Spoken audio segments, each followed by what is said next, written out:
본 방송에서 제공하는 부동산 정보는 투자 판단에 대한 참고 자료입니다. 방송에서 제공하는 부동산 물건의 가치, 가격 상승 및 가격 하락에 대해서는 방송사에서 보장하지 않습니다. 본 방송은 간접 광고가 포함되어 있으며 방송에서 나오는 부동산 정보는 출연자와 경제적 이해관계가 있을 수 있습니다. 투자에 유의하시길 바랍니다. 본 방송의 제작진 및 출연진은 방송통신심의위원회 규정을 준수합니다.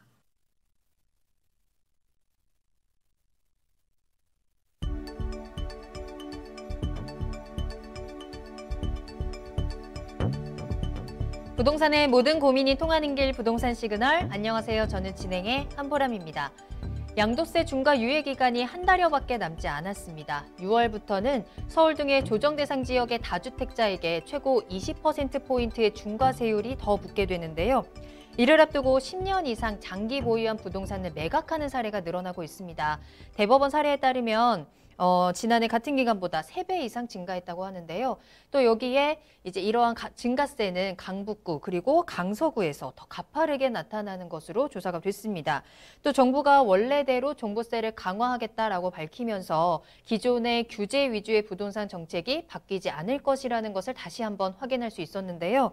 자, 계속해서 이어지는 정부의 부동산 규제가 내 부동산에 어떤 영향을 미칠지 또 앞으로의 방향성 등등 오늘도 부동산 시그널과 함께 하시면서 그 돌파구 찾아보시길 바라겠습니다. 참여 방법 알려드리겠습니다. 자, 먼저 방송을 시청하시다가 궁금한 사항이 있으시거나 전문가와 상담을 원하신다면 문의 전화 이용하시면 됩니다. 서울 전화 02-2128-3897번, 02-2128-3897번이고요. 문자로도 상담 가능하니까요. 궁금한 점 남겨주시면 친절하게 도움드리겠습니다. 자, 그리고 유튜브를 통해서 실시간 참여도 가능하신데요. 유튜브에 알토마토를 검색하시거나 주소를 직접 입력하고 들어오시면 되고요. 실시간 채팅창으로 소통해 주시면 되겠습니다. 많은 참여 부탁드립니다. 자, 그럼 부동산 시그널 참여 방법 보시고요. 본격적으로 출발합니다. 부동산의 모든 고민이 통하는 길, 부동산 시그널. 여러분도 참여하실 수 있습니다. 첫 번째, 유튜브 라이브 방송을 통한 실시간 참여. 유튜브에서 알토마토를 검색하거나 주소를 입력해 들어오세요. 실시간 채팅창에 여러분의 궁금증을 올려주시면 바로바로 해결해 드립니다. 두 번째, 전화 및 문자 참여. 02-2128-3897로 전화 주시거나 문자를 보내주세요. 상담을 통해 여러분의 부동산 고민을 해결해 드립니다. 당신이 궁금한 부동산 궁금증, 시그널을 보내주세요. 네, 오늘 함께해 주실 전문가분 소개해 드리겠습니다. 오늘 한국 부동산 플랫폼의 안성선 대표님과 함께합니다. 대표님 안녕하세요. 네, 안녕하세요. 자, 오늘 대표님과 함께 또 경매에 관한 이야기 조금 더 자세히 나눠볼 텐데요. 자, 먼저 이슈 시그널부터 출발해 보도록 하겠습니다. 자, 지난 시간에 이어서 NPL, 부실 채권에 대해서 살펴보고 있습니다. 자, 대표님 오늘은 어떤 주제 살펴볼까요? 네, 오늘도 이 앞 시간과 연장해서 시청자와 함께 공부해보는 NPL, 이렇게 해서 오늘도 NPL과 함께 공부하는 시간을 갖도록 하겠습니다.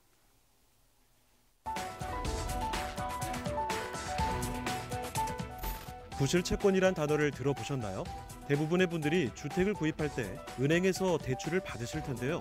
대출 이자를 잘 납부하면 문제가 없지만 원금이나 이자 납부가 3개월 이상 연체되면 시중은행에서는 이런 채권을 부실 채권, 즉 NPL로 분류해 경매를 진행하기 시작합니다.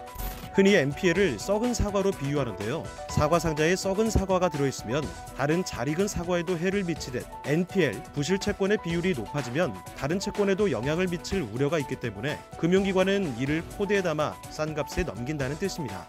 이렇게 금융기관에서 내놓은 부실 채권 중에서 숨은 보석을 찾는 것이 NPL 부실 채권 투자의 원리라고 할 수 있습니다. 또한 NPL은 불황을 먹고 크는 시장이라는 말도 있는데요. 경기 불황으로 NPL이 늘어나고 정부의 이딴 부동산 규제와 저금리 기조로 마땅한 투자처를 찾지 못하던 투자자들이 몰리기 때문인데요. 이처럼 NPL은 불황기에 오히려 안전한 투자처로 떠오르며 주목받고 있습니다. 오늘은 부동산 시그널과 함께 이런 부실 채권, NPL의 개념에 대해 차근차근 파헤쳐 보겠습니다.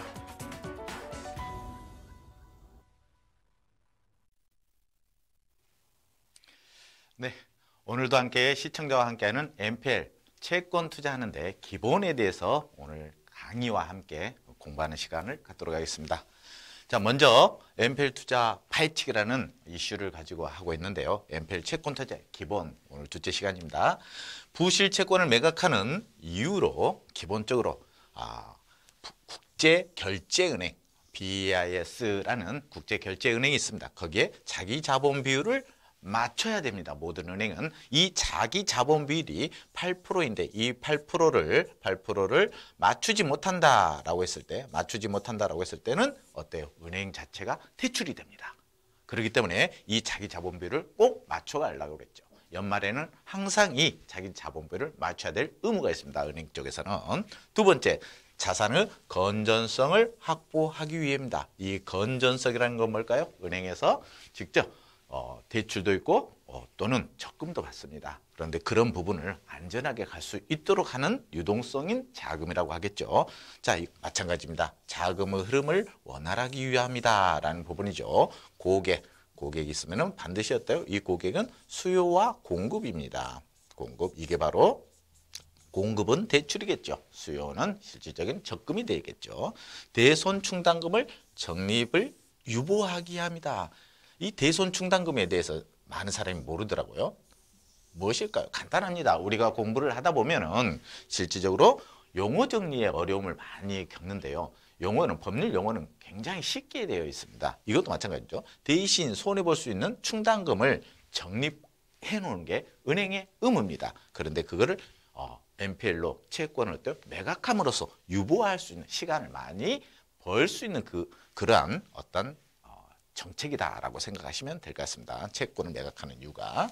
자, 부실채권 관리비용의 절감이다. 관리비용입니다. 이 부실채권 관리비용. 실질적으로 모든 채권, 은행에서는 대출을 발생해서 이자를 실질적으로 납부하지 않는다. 채무자가. 그랬을 때는 어때요? 3개월 동안에 연체가 된다라고 하면 바로 경매를 신청해야 됩니다.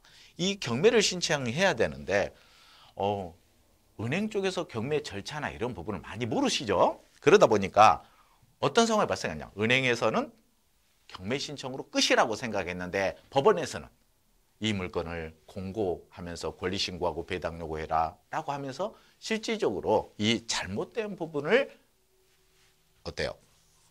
은행의 담당 직원한테 요구를 하게 되어 있습니다. 그럼 은행에서는 어때요? 그거에 대해서 바로 다시 정정을 해서 올려야 됩니다. 권리신고를 다시 해야 된다. 그런 부분에 대한 이 은행의 직원의 어떤 관리비용이 많이 들어갑니다. 그래서 배당할 때 어때요?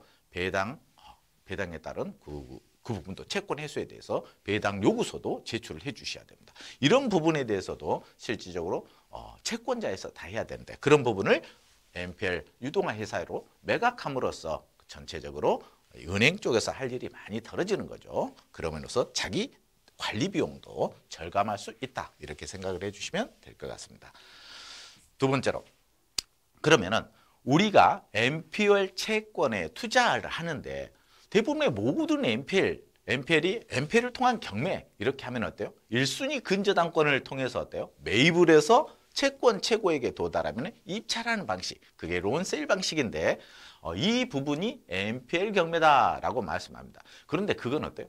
그 부실 채권적인 일부에 불과합니다. 일부. 그래서 우리가 NPL에 투자하려고 하면은 그 모든 NPL 채권, 은행에서 매입하는 유동화 회사에서 실질적으로 어떤 NPL 채권인가를 반드시 파악해야 됩니다.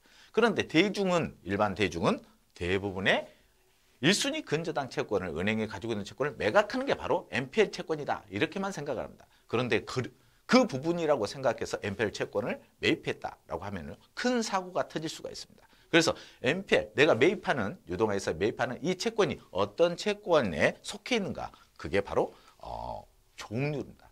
부실 채권, 종류 부분이 어떤 게 있는가를 꼭 알아보셔야 된다.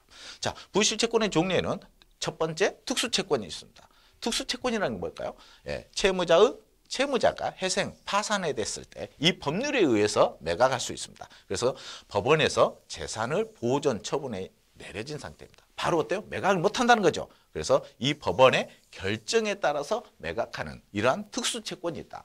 그래서 회생이나 파산되어 있는 그런 어떤 채무자의 부동산 물건이 경매로 나올 수도 있습니다. 그런 부분을 어떻게 매입을 해야 되는가라는 부분입니다. 두 번째, 특수채권 외에 워크아웃 채권이라고 했습니다. 워크아웃 채권은 금융기관과 워크아웃 약정을 체결한 기업 채권입니다.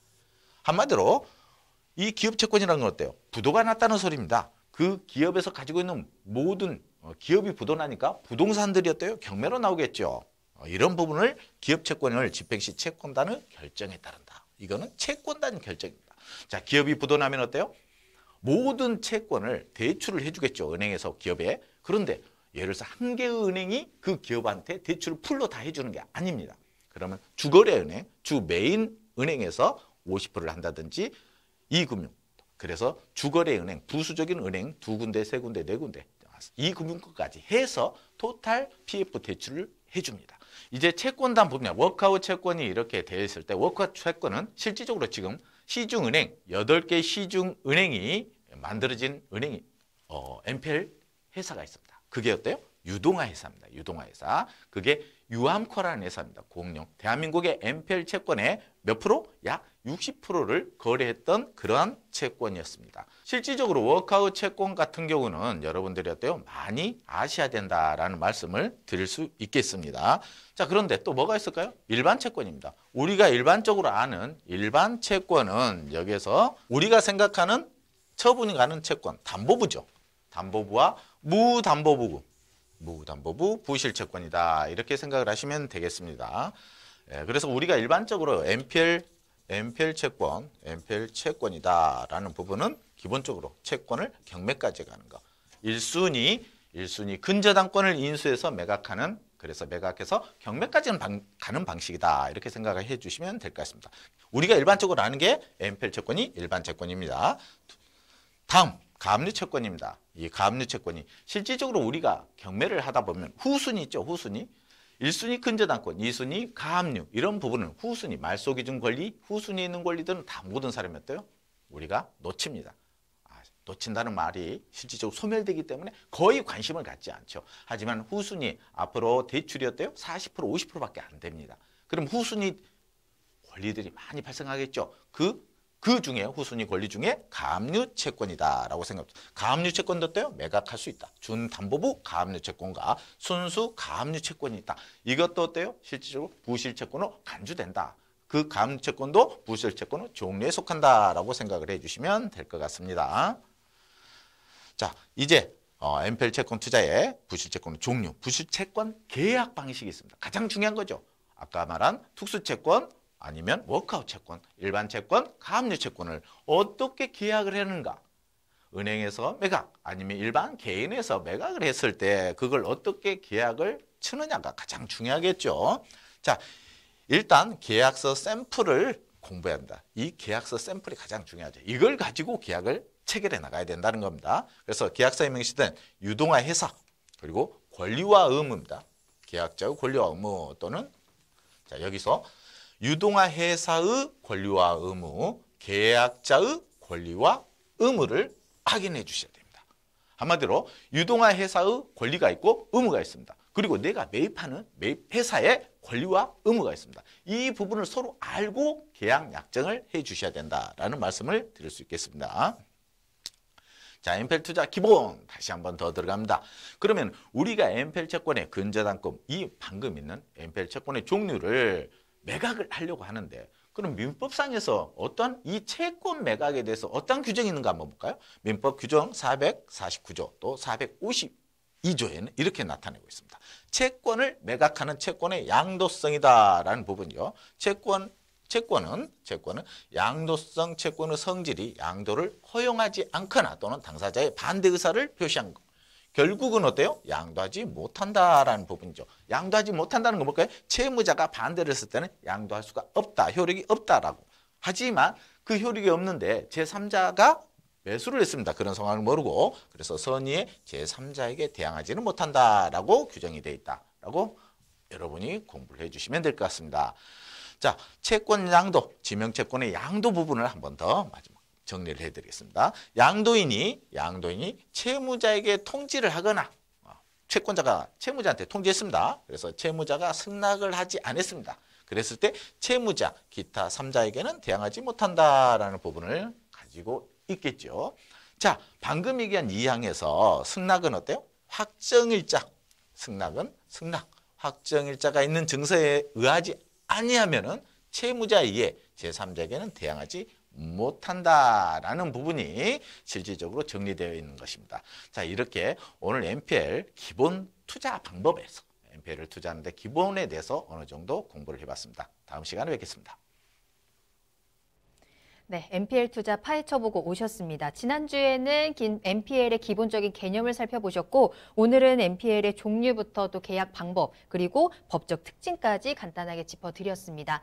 계속해서 6개월 동안 투자를 잘하는 방법, 이 경매와 관한 이야기 안성선 대표님과 계속해서 이어갈 테니까요. 다음 이야기도 꼭 기대를 해주시길 바라겠고요. 조금 더 자세한 이야기를 직접 듣고 싶으신 분들은 세미나 참석하시면 되겠습니다. 대표님 직접 만날 수 있는 무료 세미나 소식 전해드리겠습니다.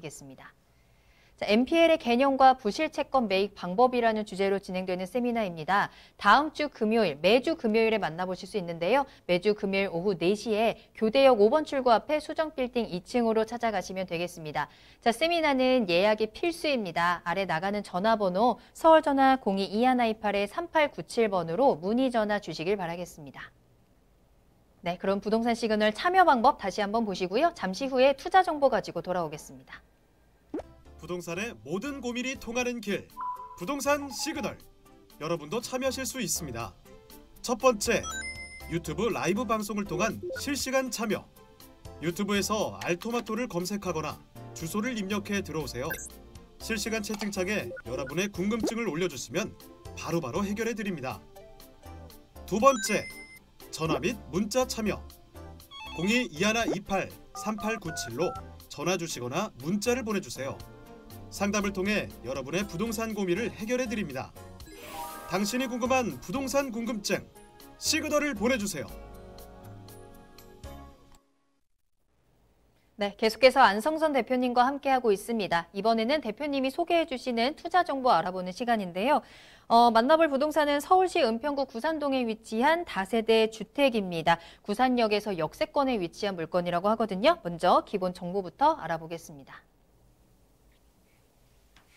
네, 반갑습니다. 오늘은 NPL에 투자하는데 물건을 가지고 한번 여러분한테 공부를 할 수 있는 기회를 한번 갖도록 하겠습니다. 자, 먼저 이 물건이요. 은평구 구산동에 있는 다세대 주택에 경매가 진행되고 경매 개시결정 등기가 되어 있는 물건입니다.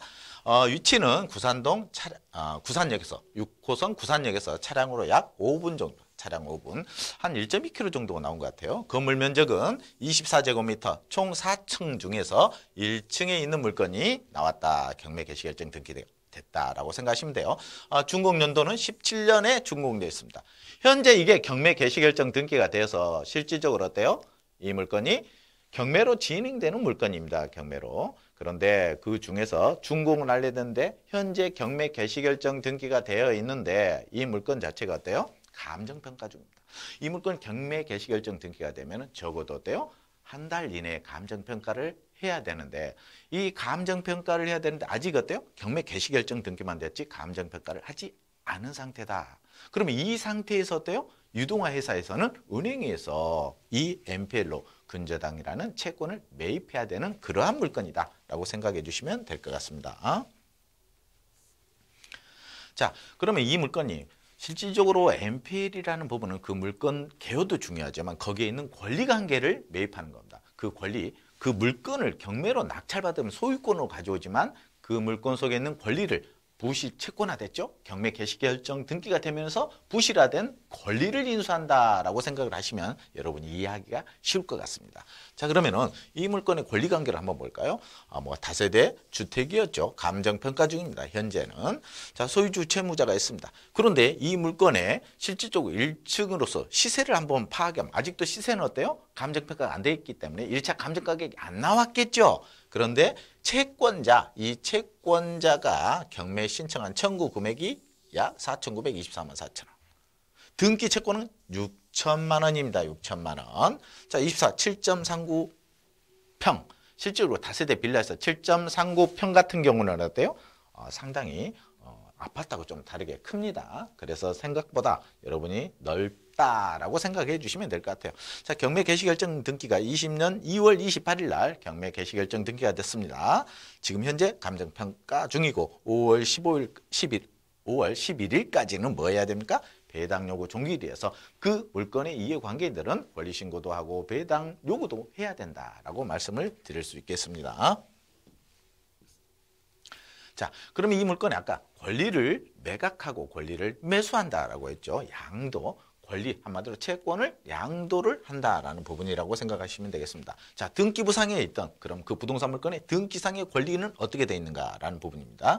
자, 먼저 등기 권리는 소유권, 전 소유자에서 이미 조 아무개라는 분한테 17년 8월 1일 날 1억 7,300만 원 이전됐습니다. 아까 그랬죠? 감정평가가 안 돼 있는데 17년 8월 달에 이미 이 물건의 매매가, 실거래가는 1억 7,300만 원 정도가 되어 있다는 겁니다. 그런데 채권이 아까 얼마였어요? 6천만 원이었습니다. 이 6천만 원. 이 채권 6천만 원을 변제, 이자를 변제하지 못해서 현재 어때요? 경매를 당한 상태입니다. 그렇죠?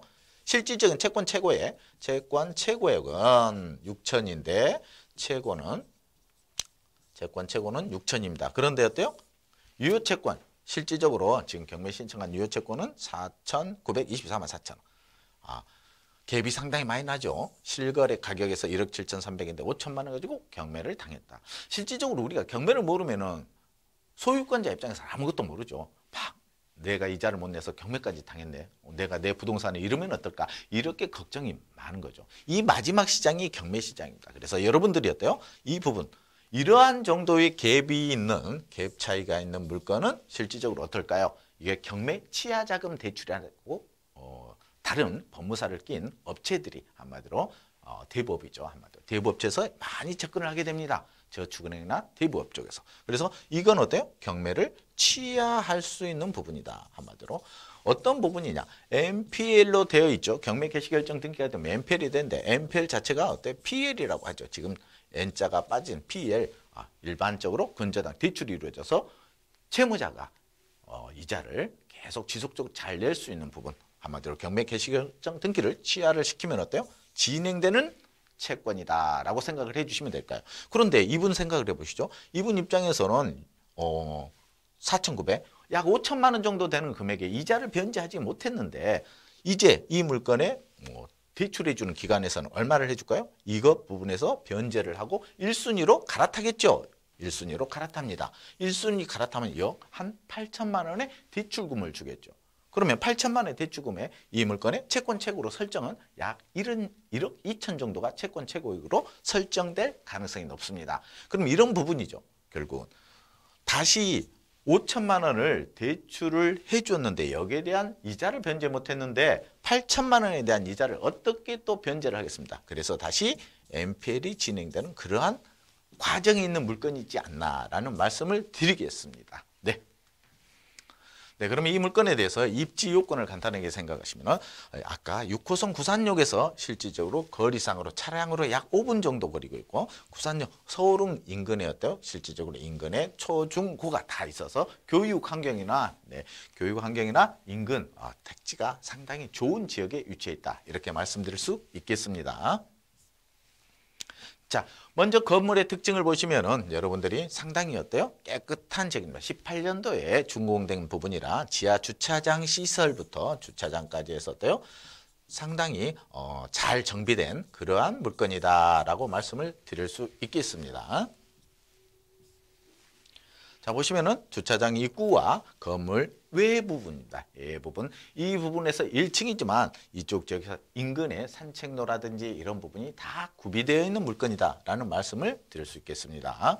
자, 주차장 보시죠? 이 부분에 들어갈 수 있는 주차장도 완벽하게 한 세대당 한 대씩의 어떤 주차장이 준비되어 있는 물건이다라는 말씀을 드릴 수 있겠습니다. 자, 먼저 이 물건의 NPL 물건이기 때문에 송달 내역입니다. 이 송달 내역이 법원에서 송달 내역이 어떻게 되어 있는가를 기본적으로 아셔야 되겠죠. 결국은 제가 말씀한 대로 이 물건은 어때요? 채권자 주식회사에서 보면 경매 신청 취하를 했습니다. 진행 해지 신청서를 제출해 줬습니다. 한마디로 돈을 새롭게 어때요? 빌려줬다는 거죠. 어디서? 그래서 채무자금 소유주가 4월 20일 날 제출하니까 4월 21일 날 채무자금 소유주가 어때요? 조 20개가 열람복사 신청해서 지금 현재 경매가 진행이 취하됐다는 걸 확인한 상태다라고 말씀을 드릴 수 있겠습니다. 자, 그래서 이 물건의 예상 가격을 한번 보시면 이제 MPL이라 감정평가 중이었죠. 감정평가 중. 그래서 아까 약 1억 7천 정도가 실거래가 정도가 된다라고 말씀드릴 수 있겠고, 최저가, 이 최저가는 4,920만 원이 아니라 이건 어때요? 실질적으로 채권이죠. 채권 원금이라고 생각하시면 됩니다. 채권 원금. 그래서 아까 제가 얘기했듯이 여러분이 MPL에 대해서 투자를 한다 이렇게 말씀하실 때는 먼저 경매 개시결정 등기됐잖아요. 그랬을 때 감정평가도 안 되고 권리신고하고 배당 요구도 안 된 상태에서 그 채권을 매입하는 일반 개인들은 상당히 힘듭니다. 그래서 전문 유동화 회사에서나 가능한 물건입니다.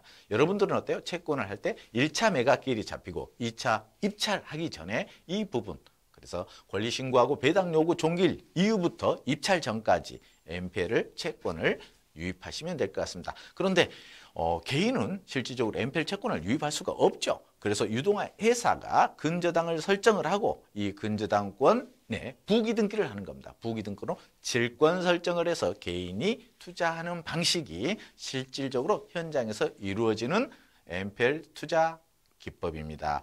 자, 오늘 공부하시는데 조금 도움이 되셨으리라 생각하시고요. 오늘 고생 많이 하셨습니다. 수고하셨습니다. 네, 은평구 구산동에서 다세대 주택 전해드렸습니다. 경매 물건이기 때문에 앞서 해드린 권리 분석 부분을 조금 더 꼼꼼하게 지켜보셔야 될 것 같고요. 추가적으로 궁금하신 부분들 많으실 것 같아요. 주저하지 마시고 부동산 시그널로 문의 전화 주시길 바라겠습니다. 서울 전화 02-2128-3897번, 02-2128-3897번 계속해서 열어둘게요. 자, 그럼 오늘 도움 말씀 주신 안성선 대표님과는 여기서 인사드리도록 하겠습니다. 대표님, 오늘 감사합니다. 네, 수고하셨습니다. 네, 그럼 저는 잠시 후에 부동산 상담 시그널로 돌아오겠습니다.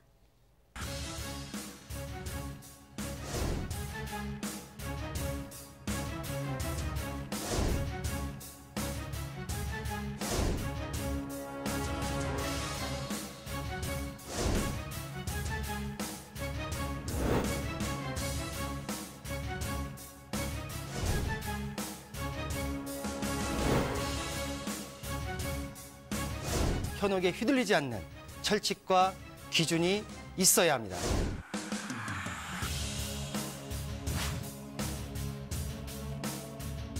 여러분의 소중한 자산, 어디에 얼마나 있는 것이 아닌 어떻게 흘러가는지 파악해야 합니다.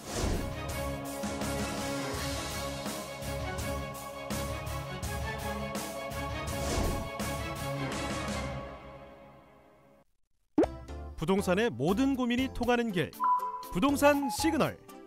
여러분도 참여하실 수 있습니다. 첫 번째, 유튜브 라이브 방송을 통한 실시간 참여. 유튜브에서 알토마토를 검색하거나 주소를 입력해 들어오세요. 실시간 채팅창에 여러분의 궁금증을 올려주시면 바로바로 해결해 드립니다. 두 번째, 전화 및 문자 참여. 02-2128-8504번으로 전화 주시거나 문자를 보내주세요. 상담을 통해 여러분의 부동산 고민을 해결해 드립니다. 당신이 궁금한 부동산 궁금증, 시그널을 보내주세요. 네, 여러분의 부동산 궁금증을 해결해드리는 부동산 상담 시그널 이어가겠습니다. 부동산 시그널만의 다양한 분석을 이용해서 확실한 시그널 보내드리는 시간인데요. 오늘 여러분들의 고민을 해결해 주실 전문가분 소개해드립니다. 오늘 JYP홀딩스의 김광섭 이사님과 함께 할게요. 이사님 안녕하세요. 네, 안녕하십니까. 네, 오늘도 좋은 물건하고 이제 고민 상담을 해결해드리러 나왔습니다. 오늘도 좋은 하루 되시기 바라겠습니다. 네, 김광섭 이사님과 함께 여러분들의 부동산 궁금증 해결 시작해 보도록 하겠습니다. 방송 시청하시다가 나도 상담이 받고 싶다 하시는 분들을 위해서 문의 전화 다시 한번 알려드릴게요. 서울 전화 02-2128-8504번, 02-2128-8504번으로 문의 전화 주시면 되겠습니다. 자, 오늘 첫 번째 상담은요, 문자로 보내주신 사연 확인할 텐데요. 끝번호 5117번으로 보내주신 사연입니다. 서울 가련초등학교 근처에 다세대 통건물을 보유하고 있습니다. 2016년에 11억에 매입을 했고요. 대지는 74평 정도 되는데요. 매도 시기를 알려주세요라는 문자 보내주셨습니다. 자, 서울시 은평구 가련동의 다세대 주택입니다. 2016년부터 보유를 하셨으니까 한 4년 정도 보유를 하신 물건인데 좀 매도 타이밍을 좀 보고 계신 것 같아요. 이 건물 통건물이라고 하는데 어떻게 좀 하면 좋을지 앞으로의 전망 체크해 보면서 매도 타이밍 알아보도록 하겠습니다. 자, 이사님 어떻게 보시나요? 예, 일단은 그 가련동 쪽은 호재가 좀 많은 지역이죠. 일단 고민 상담 잠깐 설명을 좀 해드리자면, 일단은 뭐 가련초등학교 쪽 주변 지역, 그 연신대역 쪽 주변 지역이죠. 연신대역 쪽이 있는데, 이 연신대역 같은 경우는 이제 6호선하고 또 3호선이 지나가는 노선입니다. GTX A 노선이 지나가는 노선 중에 현재 좀 남아 있는 것 중에 좀 환승되는 역이 이렇게 이제 유일하다, 이렇게 좀 말씀 좀 드릴 수가 있을 것 같아요. 운정역에서부터 시작을 해서 킨텍스 라인, 또 연신내역 쪽 라인, 그 다음에 안쪽으로 들어가는 삼성역을 좀 비교를 해본다면 트리플 역세권이 되는 지역은 바로 이 연신내역이 좀 유일하다, 이렇게 좀 말씀 좀 드릴 수가 있을 것 같고요. 또 가련초등학교 쪽 주변 지역을 좀 보시게 되면 아파트 단지, 소위 말하면 이제 대단지로 형성되어져 있는 곳들이 많이 없습니다. 이게 뭐냐면 앞으로의 어떤 그 GTX A라는 큰 호재로 인해서 주변 지역으로 해서 아파트 단지가 들어올 지역들 또는 아니면 산업단지가 들어올 지역들이 상당히 좀 많이 살아있다는 것도 하나 좀 표현이 될 수가 있을 것 같아요. 서울 지역 같은 경우는 지하철역을 중심으로 해서 많은 산업단지라든가 아파트가 이제 밀집되다 보니까 많은 개발을 할 수 있는 여지가 많이 없거든요. 근데 연신역 쪽 주변 지역은 그런 호재거리가 아직 살아있다. 안 그러면은 미래 가치가 충분하다. 이렇게 좀 보실 수가 있을 것 같은데, 이 가련초등학교 쪽 주변 지역의 다세대 물건 같은 경우는 현재 매도 시기 자체, 매도 시기를 좀 보시게 되면 이런 것들은 2025년 이후에도 매도 시기를 잡아도 가능할 것 같다. 두 번째는 뭐냐면 이 연신내역 쪽 주변 지역의 가련 1구역이라든가 불광 5구역 같은 재개발 지역들이 상당히 좀 빨리 좀 진행되고 있습니다. 재개발이 현재 조합에서 관리처분에서 2주 단계까지 순차적으로 상당히 좀 빨리 진행되고 있는 부분이 있거든요.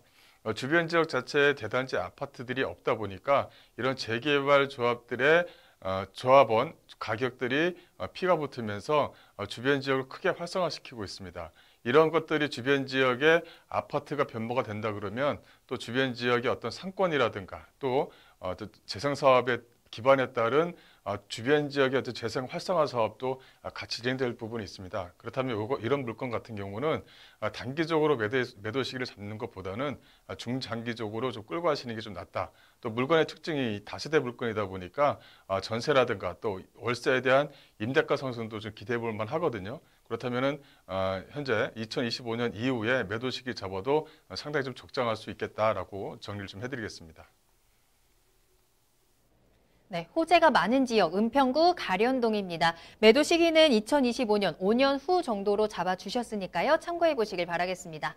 자, 계속해서 김광섭 이사님과 함께하고 있고요. 다음 상담 문자 확인해 보도록 하겠습니다. 끝번호 9720번이고요. 등촌동 대일고등학교 앞에 다세대 물건입니다. 1억 9천에 매입을 해서 갭 투자를 하려고 하는데요.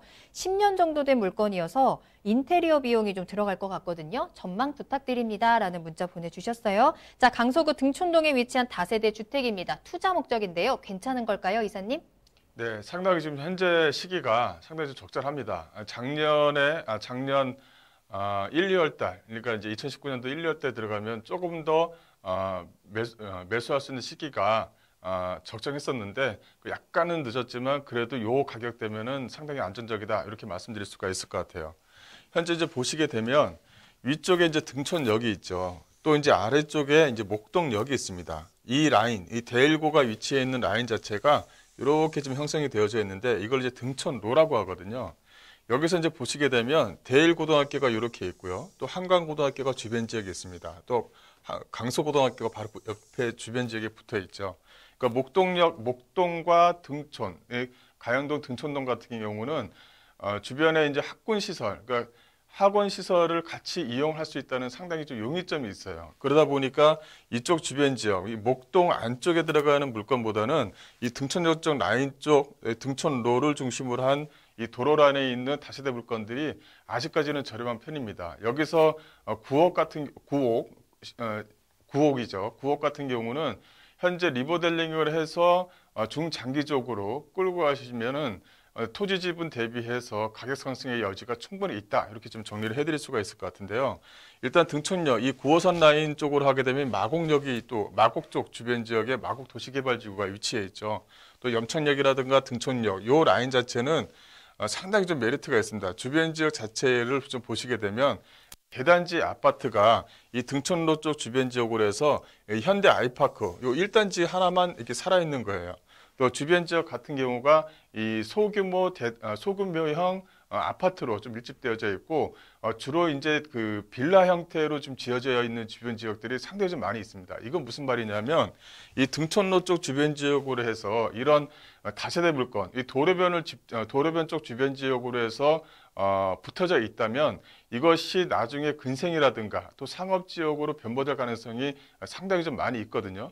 현재 다세대 물건으로 활용하고 있지만 이것을 뭐 건축업자라든가 다른 업자들이 들어왔을 때는 오히려 더 수익을 많이 낼 수 있는 근생으로 묶일 가능성이 상당히 좀 많이 있다. 이렇게 좀 토지에 대한 장점이 있다. 이렇게 좀 정리를 해드릴 수가 있을 것 같고 두 번째는 뭐냐면 이 홍익병원 쪽 주변 지역, 즉 목동 사가리역 쪽 주변 지역이에요. 이 라인 쪽으로 해서 동북선이 또 지나가게 되어 있습니다. 또 목동선 자체가 이 목동역과 또 연결이 되고 또 오목교역과도 밀집되어져 있는 부분이 있습니다. 이런 어떤 지하철에 대한 호재와 주변 지역에 아파트, 대단지 아파트가 없고 빌라 형태로 구성되어져 있는 빌라 형태로 집중되어져 있다 보니까 오히려 전세가가 상당히 좀 높게 좀 형성이 되어져 있는 부분이 있어요. 매가 자체는 상당히 낮은데 이런 것들은 뭐냐면 앞으로 가격, 토지가에 대한 가치가 뛰어오를 수 있는 여지가 상당히 좀 높다는 것입니다. 이런 것들은 상당히 좀 투자를 세밀하게 좀 잘 하신 부분이다. 현재 지금 1억 9천 정도의 인테리어 비용이 한 2천 정도가 들어가면 한 2억 1천 정도가 되고 전세가 자체가 이쪽 주변 지역이 1억 7천에서 한 1억 8천 정도가 구성이 되어져 있거든요. 그렇다면 실투자금 자체가 약 한 3, 4천만 원 정도가 들어가는데 이런 것들은 중장기적으로 봤을 때는 높은 가격에 또 한 번 더 매도할 수 있는 타이밍이 적절하게 좀 생길 것이다. 이렇게 좀 정리를 해드리겠습니다. 네, 긍정적인 평가 지금 매수해도 괜찮다 하셨으니까요. 더 늦기 전에 기회 잡아보시길 바라겠습니다. 자, 이렇게 오늘 김광섭 이사님과 함께 여러분들의 부동산 궁금증 해결 도와드렸는데요. 오늘따라 유난히 상담 시간이 빠르게 지나간 것 같아요. 이 아쉬운 마음 세미나로 달래드리도록 하겠습니다. 이사님 직접 만날 수 있는 무료 세미나 소식 전해드립니다. 4.15 총선 이후의 주택시장 전망입니다. 초저금리 시대죠. 이 경제 불황을 기회로 만들 수 있는 투자 전략부터 총선 이후의 부동산 시장 전망과 함께 매도 매수 타이밍 그리고 세금과 관련된 이야기까지 모두 전해드리도록 할게요. 세미나는 4월 28일 화요일 오후 2시에 강남역 1번 출구 앞에 3원타워 3층으로 찾아가시면 되겠습니다. 선착순 10명에 한해서 진행이 되기 때문에 예약 전화 필수입니다. 서울 전화 02-2128-8504번으로 문의 전화 주시기 바랍니다. 네, 계속해서 김광섭 이사님과 함께하고 있습니다. 이번에는 투자 정보 알아보는 시간이고요. 두 가지 정보 전해드릴 건데요. 오늘은 시청자님들이 많이 좋아하시는 지역, 목동과 또 서초동에서 기다리고 있습니다. 먼저 양천구 목동으로 가보도록 할게요. 오피스텔 기다리고 있고요. 기본 정보부터 알아보겠습니다. 네, 첫 번째로 소개해드릴 물건은 목동에 위치해 있는 오피스텔입니다. 일단 개요를 잠깐 보시게 되면요. 일단은 양천구 목동에 있는 오피스텔이다. 이 목동에 상당히 좀 장점이 많은 그런 지역이죠. 많은 호재거리가 이 목동 지역에 좀 분포되어 있다. 재건축뿐만 아니라 어떤 그 목동선이라든가 앞서 말씀드린 동북선이라든가 이런 호재거리가 상당히 좀 많이 살아있는 지역입니다. 어떤 도로, 어떤 지역으로 해서 이 철도가 지나가느냐에 따라서 가격 상승폭은 그 지역으로 많이 몰릴 수 있다. 이렇게 정리를 해드릴 수가 있을 것 같은데요. 일단은 9호선 등촌역에서 도보 약 한 4분 정도 거리, 제걸음으로 약 한 3분 정도 거리에 위치해 있는 물건이다. 또 하나는 뭐냐면 오피스텔이기 때문에 임차인들이 선호하는 지역에 위치해 있는 것들이 추후에 임대가 상승, 또 월세가 상승을 좀 기대해 볼 수 있는데 본 물건 같은 경우는 뒷부분에 입주 부석에서 말씀을 드리겠지만 주변 지역의 그 시장이 또 바로 옆에 붙어 있어서 어떤 젊은 수요층들이 상당히 선호하는 그런 지역에 위치했다는 것도 하나의 장점이다. 이렇게 좀 정리를 해드릴 수가 있을 것 같고요. 실사용 면적 같은 경우는 한 12평 정도, 9평수로 해서 한 12평 정도가 나옵니다. 근데 직접 그 모델하우스를 좀 보시게 되면 상당히 좀 넓은 그런 어떤 그 구조를 좀 보실 수가 있을 것 같아요. 넓은 거실과 넓은 안방, 또 작은 방이라서 좁게만 만들어진 게 아니라 상당히 좀 크게 만들어져 있어서 상당히 좀 어떻게 보면 장점이 많다 이렇게 좀 말씀드릴 수가 있을 것 같고요. 지하 1층, 지상 7층 구조입니다. 이 투룸 구조로 좀 구성이 되어져 있고 특징은 9호선 득촌역에서 초역세권, 또 하나 말씀드렸던 부분, 이 대로변에 위치해 있다는 것도 하나의 좀 장점이다 이렇게 말씀드릴 수가 있을 것 같아요. 등촌로 쪽 대로변에 위치해 있고 가시성이 상당히 좀 높기 때문에 앞으로의 어떤 집가 상승에 대한 어떤 가격 상승도 상당히 좀 가지고 있다 이렇게 정리해 드릴 수가 있을 것 같고요. 준공은 2020년 4월에 이번 달에 이제 준공이 됐습니다. 매가 자체를 보시게 되면 2억 5,900만 원에 실거주용이든 아니면 실투자용으로도 가능한 물건이다라고 정리를 좀 해드릴 수가 있겠습니다. 네, 선호도가 높은 역세권의 투룸 오피스텔입니다. 등촌역의 초역세권이고 초신축 오피스텔로 전해드리는 건데요. 자, 그럼 입지적인 분석 한번 해보도록 하고요. 호재도 좀 궁금하네요. 네, 입지를 좀 말씀드리자면요. 본 물건 같은 경우는 등촌역 쪽 도보 약 한 4분 거리에 위치해 있다. 이렇게 좀 말씀드릴 수가 있을 것 같은데 이 본 물건은 임차인들이 상당히 좀 중요합니다. 임차인들이 주변 지역에 많이 몰려져 있느냐, 그래서 공시를 염려 없이 잘 회전될 수 있느냐, 이게 가장 중요한데요. 이 전체적으로 보시게 되면 이 마곡권역과 상원권역, 또 영등포권역과 목동권역으로 좀 나눌 수가 있을 것 같습니다. 이 목동권역 주변 지역 같은 경우는 워낙 그 상업 지역이 워낙 활성화되어져 있고 잘 발달되어져 있다 보니까 그쪽 주변 지역의 종사자분들의 어떤 그 수요층들도 살아 있고요. 또 등촌역에 가까이 위치해 있다 보니까 강남 쪽이라든가 당산역 쪽 주변 지역으로 출퇴근하신 직장인 수요층들도 충분히 좀 건드려낼 수 있다. 이렇게 좀 정리해드릴 수가 있을 것 같아요. 이 당산역 쪽 주변 지역이라든가 여의도 쪽, 또 강남역 쪽 주변 지역 같은 경우는 뭐 오피스텔 하나만 하더라도 약 한 3억대가, 투룸 같은 경우는 3억대가 넘죠. 3억대가 넘다 보니까 그만큼 전세가도 높고 또 월세가도 높습니다. 하지만 등촌역 쪽 이 본 물건 같은 경우는 매가 자체가 약 한 2억 5천만 원 정도 선이기 때문에 전세가도 상당히 안정적이고 월세가도 직장인 수요층에 대비해서는 월세가도 상당히 좀 저렴한 편이다. 그래서 앞으로 이 수요층들이 이쪽으로 좀 몰릴 가능성이 상당히 좀 많다. 이렇게 정리를 해드릴 수가 있을 것 같고요. 이 또 하나는 이 배우 수요입니다. 상암 DMC 쪽 주변 지역에 약 한 4만 4천 명 정도, 목동 쪽 같은 경우는 한 2.5km, 반경 2.5km 하게 되면 약 한 8만 명 정도를 좀 예상할 수가 있고요. 또 하나는 현재 만들어지고 있는 마곡지구 같은 경우가 약 한 4만 5천 명 정도의 배우 수요를 가지고 있습니다. 이 배우 수요만 하더라도 충분히 공실 없이 안정적으로 좀 운영될 수 있다라고 제가 정리를 해드릴 수가 있을 것 같고요. 또 하나는 이 호재입니다. 이 호재가 이 등촌역 쪽과 이 목동역 쪽, 요 라인 쪽으로 해서 상당히 좀 많이 살아있다라고 이제 말씀드렸는데요. 이 강북 횡단선을 좀 들 수가 있습니다. 이 9호선 라인 같은 경우 하게 되면은 일반과 급행이 쓰죠. 그래서 직장 수요층들이 상당히 좀 선호하는 그런 철도이기 때문에 이게 황금 노선이다 이런 표현을 하고 있는데요. 앞으로는 이 강북 횡단선이 앞으로는 그 추이를 좀 이어받을 것이다 이렇게 정리를 해드릴 수가 있을 것 같습니다. 지나가는 이 노선을 보게 되면 기존에 철도가 없어서 불편했던 지역들을 하나하나 거쳐서 좀 지나가고 있습니다. 또 이거 같은 경우는 강북과 연결되어져 있는 라인이기 때문에 강북에 있는 수요층들을 좀 끌어올 수 있는 여지가 충분한 횡단선이다 이렇게 말씀드릴 수가 있을 것 같고, 또 강북 횡단선의 하나의 좀 특징은 일반선과 급행 노선을 쓴다는 것입니다. 지하철 9호선처럼 일반과 급행이 쓰다 보니까 직장인들이 상당히 좀 선호하는 지역에 위치해 있다. 또 디지털 미디어 시티라든가 이 평창동, 이 월곡동 주변 지역은 상당히 좀 직장인들이 많이 좀 몰려져 있는 그런 지역들이죠. 교통의 불편함을 이야기하고 있는 곳인데 여기에 횡단선이 하나 지나감으로 인해서 앞으로 이제 교통에 대한 불편함이 크게 해소된다 이렇게 정리를 해드릴 수가 있을 것 같고요. 또 이제 지금 현재 거의 이제 공사가 마무리되고 있는 이 월드컵 대교입니다. 월드컵 대교 같은 경우는 2020년 올해 말에 이제 준공 예정을 좀 앞두고 있는데요. 이 도로가 개통이 되게 되면 어떤 형태가 되냐면 이 내부순환로와 서부간선도로, 이 공항로를 이 다이렉트로 직접적으로 연결시킵니다. 그렇다면 이 월드컵 대교가 만들어지게 되면 어디가 수혜 지역이냐, 이제는 이런 표현을 할 수가 있을 것 같은데요. 월드컵 대교 하면은 그 당산역 쪽 라인으로 빠지는 것과 이 등촌동 쪽 주변 지역으로 빠지는 이 도로가 이게 두 개가 생깁니다.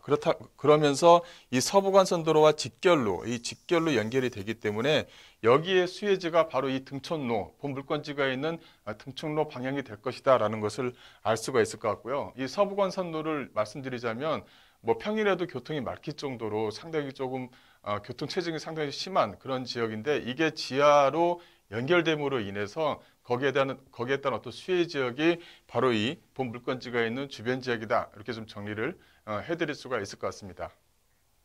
네, 이제 가격을 잠깐 좀 말씀을 드리자면요. 건물 특징을 말씀드리자면 본 물건은 3종 일반 주거 지역에 위치해 있고요. 도로 자체가 30m 도로, 대로변에 위치해 있고 뒤쪽으로 해서 6m 도로변에 위치해 있습니다. 그 직장인 수요층에 맞게끔 근생과 오피스텔, 도시형으로 좀 구성이 되어져 있고요. 본 물건의 내부를 잠깐 보시게 되면 이 화이트 톤의 어떤 화이트보드를 좀 넣어놨기 때문에 상당히 좀 넓은 쾌적한 느낌을 좀 들 수 있을 정도로 젊은 사람들의 수요층에 맞게끔 만들어놨다는 것도 하나의 좀 특징을 좀 보일 수가 있다라고 정리를 해드릴 수가 있을 것 같고요. 또 안에 이제 옵션 자체가 직장인 수요층, 여기 같은 경우는 직장인 수요층이 주로가 수요층이 되다 보니까 거기에 맞게끔 어떤 페니시를 좀 제공한다는 것도 하나의 좀 특징을 좀 보이고 있다라고 정리를 좀 해드릴 수가 있을 것 같습니다. 화장실을 상당히 좀 넓은 구조로 좀 만들어져 있고요. 그 예상 가격을 말씀을 드리자면요. 본 물건의 예상 가격은 2억 5,900만 원입니다. 오피스텔로 좀 구성이 되어져 있고요. 이 전세가를 예상하실 때는 현재 지금 2억 4천만 원대에서 형성이 되어져 있습니다. 그래서 실투자금 자체가 1,900만 원 정도를 예상을 할 수가 있는데 사실은 전세가가 2억 4천만 원대가 보수로 좀 잡은 거고요. 거의 뭐 2억 5천까지도 전세가가 형성이 되어져 있는 부분이니까 실투자금 자체를 약 한 1,000만 원대 미만으로 잡아도 충분하다 이렇게 정리를 해드릴 수가 있을 것 같고 이거를 월세로 좀 바꾸시게 되면 대출이 나오는 부분이 있으니까요. 실투자금 자체를 약 한 9천만 원대에 월세 약 한 90만 원 정도가 안정적으로 나오는 물건이다라고 정리를 해드리겠습니다. 네, 교통, 업무지구, 투룸 이 오피스텔에 대한 키워드로 정리해 보시면 될 것 같아요. 양천구 목동에서 신축으로 오피스텔 소개해 드렸습니다. 더 자세한 내용이 궁금하시다면 문의 전화 이용해 보시길 바랄게요. 서울 전화 02-2128-8504번, 02-2128-8504번 열어두도록 하겠습니다. 자, 계속해서 김광섭 이사님과 함께하고 있고요. 투자 정보 두 번째로 알아볼 텐데요. 이번에는 앞서 얘기해드린 대로 서초구 서초동으로 가서 아파트 기다리고 있습니다. 기본 정보부터 알아보겠습니다. 네, 이제 두 번째로 소개해드리는 물건은 이 강남 3구에 위치해 있는 이 서초구에 위치해 있는 아파트다. 이렇게 좀 말씀 좀 드릴 수가 있을 것 같아요. 이 서초동에 위치해 있는 아파트다라고 정리를 해드릴 수가 있겠고요. 이 2호선 서초역에서 도보 약 한 10분 거리에 위치해 있고요. 또 내방역과는 약 한 13분 정도 거리에 위치해 있는 트리플 역세권 지역에 더블 역세권 지역에 위치해 있는 물건이다라고 정리를 해드릴 수가 있을 것 같습니다. 분양 면적과 대지 면적을 보시게 되면 분양 면적 자체가 고평수로 해서 약간 33평형 아파트다라고 말씀드릴 수가 있을 것 같고요. 대지 면적이 약간 좋죠. 대지 면적 자체가 14.33평으로 좀 구성이 되어져 있습니다. 이 아파트가 좀 나홀로 아파트이긴 하지만 주변 지역에 고급 아파트가 상당히 좀 많이 있습니다. 거기에 가격 대비해서는 상당히 좀 저렴하게 나와 있는 물건이고 인테리어 자체가 그 이태리 쪽 또 외부에서 갖고 오는 인테리어로 좀 구성이 되어져 있기 때문에 주변 지역에 상당히 좀 비싼 아파트와 비교해도 견줄만 하다라고 정리해 드릴 수가 있을 것 같고요. 본 물건의 규모는 지하 2층, 지상 7층으로 구성이 되어져 있고요. 주차는 세대당 약 한 1.5대 정도가 가능합니다. 이 물건 자체는 1월 달에 좀 준공이 됐기 때문에 전화를 주시면 바로 물건을 보시고 결정할 수 있게끔 되어져 있는 것도 하나의 좀 특징이다라고 정리를 해드릴 수가 있을 것 같고요. 특징을 말씀드리자면 이 숲세권과 강남 인프라, 이 고급 빌라 밀집 지역에 위치해 있다라고 정리를 해드릴 수가 있을 것 같아요. 이 숲세권이라고 하게 되면 강남에서 좀 보기가 드물 거다라고 말씀드릴 수가 있을 것 같은데 바로 이 서리풀공원과 바로 뒤편이 서리풀공원입니다. 그래서 이 숲세권과 어떤 강남 인프라를 모두 다 가져갈 수 있는 물건이다라고 정리를 해드리겠습니다. 네, 서초구 서초동입니다. 서초동에 대해서 조금 더 자세히 이야기를 나눠보도록 할게요. 입지 설명해 드리면서 어떤 호재가 있는지 체크해 볼게요. 네. 본 물건의 이제 입지 여건을 말씀을 드리자면요. 이 서리풀 공원에 밀집되어져 있다는 것도 하나의 좀 특징이고요. 서초역에서 도보 약 한 10분 거리에 위치해 있죠. 또 서초역 하게 되면 중앙법원과 대법원, 또 대검찰청이 위치해 있기 때문에 공무원들이 좀 밀집되어져 있는 지역이다라고 말씀드릴 수가 있을 것 같고요. 또 이제 주변 지역이 이 설해마을과 설해풀공원과 밀집되어져 있고 주변 지역 자체가 잘 형성되어져 있는 고급 고급 아파트촌입니다. 그러니까 소위 말하면 대한민국에서 공시지가가 가장 높은 지역에 위치해 있는 아파트다라고 정리를 해드릴 수가 있을 것 같고요. 또 하나는 교통 여건입니다. 이 서리풀공원이 개통이 되고 나서 이 내방역 쪽 요 라인 자체가 이제 그 검찰청과 이 대법원 쪽 라인과 차량으로 약 한 1분 정도 거리에 위치해 있게 되죠. 과거에는 이 서울고등학교 쪽 주변 지역으로 해서 둘러싸여서 이제 갔었는 어떤 교통의 불편함이 있었는데요. 이게 직선으로 현재 좀 연결이 되어져 있다는 것도 하나의 좀 특징입니다. 이렇게 서리풀공원 쪽 주변 지역이 공원 지역에 위치해 있고 또 서리풀 터널 쪽 주변 지역에 그 정보사 부지가 현재 시행 단계에 좀 현재 위치해 있죠. 그래서 주변 지역의 어떤 호재를 다 가지고 있다라고 정리를 좀 해드릴 수가 있을 것 같고요. 그리고 교육 환경입니다. 이 강남 3구를 선호하는 게 바로 이 교육 때문에 그러는데요. 바로 이 반경 약 한 500m 안에 유명한 서초고등학교라든가 서울고등학교, 또 서초 중학교, 또 상봉고등학교가 위치해 있고 그 반경 500m 안에 초, 중, 고가 다 위치해 있기 때문에 교육 환경 면에서도 상당히 좀 우수하다라고 말씀드릴 수가 있을 것 같고요. 또 이제 그 개발 호재를 말씀드리자면 이 바로 위쪽, 이 본물건지가 있는 바로 위쪽이 바로 이 정보사령부 부지, 과거의 정보사령부 부지였었는데 이것을 이제 그 대한민국에서 1위인 그 시행사가 토지를 매입, 거의 한 2조 정도가 되죠. 2조 정도 되는 돈을 가지고 토지를 매입했습니다. 앞으로 이 안쪽으로 해서 그 많은 업무 시설들이 좀 들어온다 이렇게 좀 보시면 될 것 같아요. 근데 요거 같은 특징은 뭐냐면 안에 아파트라든가 이런 것이 안 들어가고 오피스텔이라든가 어떤 관광명소를 만들기 위해서 백화점이라든가 이런 형태가 좀 들어온다는 것이 하나 좀 특징을 좀 보이고 있다라고 말씀드릴 수가 있을 것 같고요. 건물 특징을 말씀드리자면 디자인 자체가 상당히 좀 세련됐습니다. 대우건설에서 직접 지었기 때문에 내부뿐만 아니라 외부도 상당히 좀 모던하면서도 그 앞으로 어떤 미래 가치를 가질 수 있게끔 상당히 좀 세련되게 좀 지어져 있다라고 정리를 좀 해드릴 수가 있을 것 같고요. 그 주차장 들어가는 입구라든가 주차장이 나오는 입구 자체가 상당히 좀 폭이 넓기 때문에 상당히 좀 그 보기에도 상당히 좀 세련되게 만들어졌다라고 말씀드릴 수가 있을 것 같고요. 그 내부를 보시게 되면 내부 자체가 33평형 구조로 되어져 있는데 상당히 좀 독특한 외관과 독특한 내부를 좀 가지고 있습니다. 그래서 젊은 층들이 상당히 좀 선호하는 그런 어떤 인테리어를 좀 만들었다는 것도 하나 좀 특징을 좀 보이고 있다라고 말씀드릴 수가 있을 것 같고요. 이 주차장 자체가 상당히 좀 넓게 만들어졌습니다. 그래서 1.5대 정도의 주차 공간을 좀 마련했다는 것도 하나의 좀 특징을 좀 보이고 있고요. 또 이 안쪽으로 해서는 직접적으로 그 운동을 할 수 있는 커뮤니티 시설을 좀 안비했다는 것도 하나의 좀 특징입니다. 또 이제 그 안쪽으로 해서는 그 여유 공간에다가 세대별로 해서 그 창고를 만들어서 여름과 겨울에 쓸 수 있는 도구들을 바꿔가면서 쓸 수 있도록 창고를 만들어 놨는데 이게 창고가 조그맣게 만들어진 게 아니라 상당히 좀 크게 만들어 놨어요. 그래서 다각적으로 활용할 수 있게끔 만들어 놨다는 것도 하나의 좀 특징이다라고 정리를 해드릴 수가 있을 것 같습니다. 그 예상 가격을 말씀드리자면 33평형 아파트, 또 강남 3구에 위치해 있는 아파트임에도 불구하고 예상 가격 자체가 약 한 14억 3천만 원으로 상당히 좀 저렴하게 주변 지역 대비해서는 상당히 좀 저렴하게 좀 만들어놨다라고 말씀드릴 수가 있을 것 같고요. 여기에 이제 전세가 자체를 약 한 10억 정도를 예상할 수가 있을 것 같고, 요거를 투자를 좀 보신다면 약 한 4억 3천만 원 정도가 안정적이다라고 말씀드릴 수가 있을 것 같고요. 본 물건을 이제 실거주로 잡았을 경우에는 이 가격 자체가 14억 정도의 물건이다 보니까 그 LTV가 적용이 되겠죠. 그래서 약 한 4억 1천만 원 정도의 대출이 나오는데요. 여기서 이제 시행사에서 일부 세대에 한해서 약 한 3억 정도의 추가 대출을 보증을 해줍니다. 그래서 약 한 3억 정도를 합치게 되면 실제자금 약 한 7억 2천만 원에 강남 3구, 그것도 뭐 습세권과 어떤 강남의 어떤 인프라와 주변 지역의 공시지가가 가장 높은 아파트와 어울려서 좀 살 수 있다는 것도 하나의 좀 특징이다라고 말씀드리겠습니다. 네, 서울시 서초구 서초동에서 아파트까지 소개해 드렸습니다. 오늘 김광섭 이사님은 여기서 보내드리도록 할게요. 이사님 오늘 감사합니다. 네, 부동산 시그널 오늘 저희가 준비한 내용은 여기까지입니다. 하지만 방송이 끝난 이후에도 상담 접수 계속 받고 있으니까요. 여러분들의 부동산 궁금증 시그널을 계속해서 보내주세요. 서울전화 022128-8504번, 022128-8504번 문자로도 상담 가능합니다. 또 저희 프로그램은 무료로 다시 보기 이용하실 수 있는데요. www.altomato.com으로 들어오시고요. 시청자 게시판에 여러분들의 다양한 시청 소감도 남겨주시길 바라겠습니다.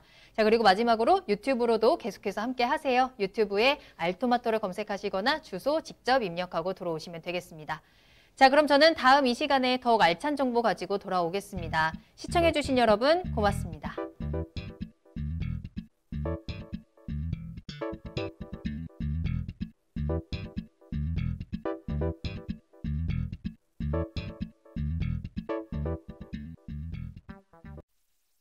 본 방송에서 제공하는 부동산 정보는 투자 판단에 대한 참고 자료입니다.